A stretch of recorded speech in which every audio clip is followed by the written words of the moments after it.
এখান থেকে আরেকটি ব্রাঞ্চিং দেখতে পাবেন। এই ব্রাঞ্চ থেকে ফুল ফল আসবে এবং এই ব্রাঞ্চ আরও একটা বের হবে, এরপর থেকে আবারও ফুল ফল আসবে। এভাবে টমেটো পাবো আমরা।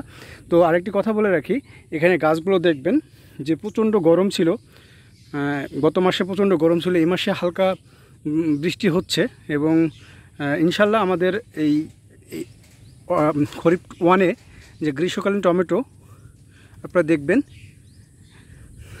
এখানে থেকে ভালো একটি রেজাল্ট পাবো। পরবর্তীতে একটা ভিডিও দেব যে আমাদের ফলন কেমন হয়েছে।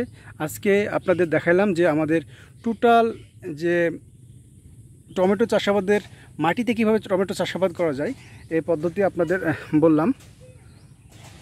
তো এভাবেই টমেটোর চাষাবাদ হচ্ছে বাঘারপাড়া যশোরে। তো আপনারা যারা আগ্রহী আছেন, যারা টমেটো চাষাবাদে আগ্রহী আছেন, নেক্সট ভিডিও দেখার জন্য অনুরোধ রইল। ধন্যবাদ, সবাই ভালো থাকবেন, আল্লাহ হাফেজ।